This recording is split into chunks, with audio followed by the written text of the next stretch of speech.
mga kabaguhan sa kinabuhi niya isip usa ka leading man on cam and family man off cam. And we are very delighted to have this morning ang proud Bisdak and now proud Kapuso, Mr. Richard Yap. Mayong buntag, Sir Richard, among gikalipay nga ikaw amo ang bisita karong buntaga. Mayong buntag, Cecil, and thank you for inviting me. That is a GMA Regional TV Live. It's our pleasure, sir. First of all, welcome sa Kapuso Network. How does it feel to have a new home and to start anew? I'm actually very happy to be here. Everything has gone so smoothly sa pagbalhin nako, and I've been welcomed very, very warmly. So I am very happy to be here. Of course, because we've all been waiting for you and for this opportunity na ma-interview ka namo dinhi sa Cebu, sir. Kumusta na, sir? Okay naman. We've been a little bit busy na doing some guesting. Baguhay lang, sir. Nakita ka namo this weekend lang sa Pipito, Manaloto. How was your experience, sir? It was a very fun experience working with all the cast and crew of Pipito Manaloto. And well, I've always wanted to work with Michael V. So being in his show, lingaw kaayo ko. Pero wa lang mi nagkita ni Michael V because wa mi magkuyog sa usa ka eksena. But I also heard na mo-appear ka sa usa ka Magpakailanman episode. Can you share with us some details, sir?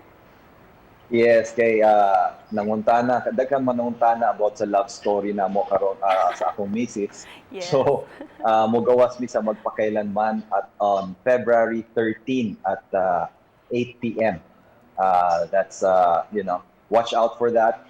You will get to know the whole story kung unsa mi pagkaila-ila sa akong misis. And of course, sir, karon nga ani-ana ka sa Kapuso Network. Unsa mga projects ang gusto nimo i-pursue? Maybe if we can do something which is in the action genre, pwede sa gihapon. So ayan nato. And sir, gawa sa pag-artista, nagsugod man jud ka isip usa ka negosyante. Kumusta ang dagan sa negosyo, sir, despite sa nasinati natong pandemya karon? In terms of, let's say, sa restaurant namo, business was only about 20 to 30%. So lisod kaayo na mabuhi ang mga negosyo mo, na daghang kay negosyo nagsarado. Pero now it's back to about 60-70%, which is medyo okay na. But hopefully, we will recover more in the next few months. Sa furniture business, medyo surviving pa rin. Pero we're still thankful na nakasurvive me last year. So the biggest challenge siguro was not feeling depressed, not feeling discouraged. Kinahanglan you have to rise up from it and have faith that that tabangan tas sa Ginoo na makabangon gyud ta sa atong kalisuran.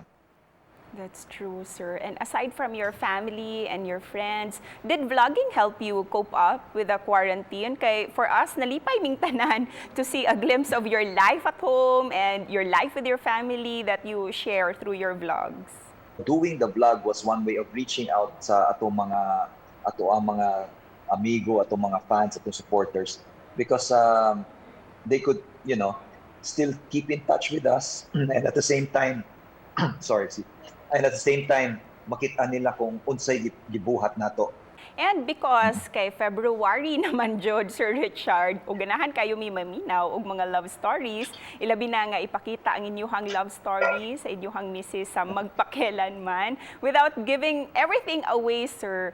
Kasi mahatag nimo nga gist lang, summary or trivia about how you met and how your love flourished. Yeah, actually, akong misis taga Manila, ako taga Cebu. Pero nag-ila-ila mi diha sa Cebu. So that is something that wa kibaw ang ubang tao. Ngano nagkita mi diha, makibaw-an ninyo when you watch Magpakailanman karong February 13. So ayaw kalimtig yun. Matanaw ninyo kung unsay among giagian sa among relasyon. Sir, ikaw, how are you as a husband? And how are you as a dad? Very protective ba kaayo ka? Very strict? Or you're one of those na mga groovy lang kaayo and relax na pagkaamahan? Ako, lahi ko sa akong amahan. Akong amahan sa una was very strict. Pero he used to talk to us a lot also. And ang akong nakuha from there is nawala ang medyo pagka-strict sa akong mga anak. Pero I try to communicate with them as much as possible and hang out with them as much as possible. Before we end this interview, sir, please thank and invite everyone sa padayon nilang suporta kanimo. Yes, sa tanang akong mga fans and supporters throughout the years, this is my actually 10th year in the industry already. Daghan kay salamat sa inyong love and support throughout the years. And now that I'm with the Kapuso channel, I hope that you will keep on supporting me also. And you will see me in lots of other genres aside from rom-com, and I hope that you will enjoy it as much as I'm enjoying it here. And I'm excited because daghan kay opportunities na gi-open para sa ato adere, and you will see a lot more of us here. And you deserve it, sir. Daghan kaayong salamat, Sir Richard. Daghan kay salamat, sir.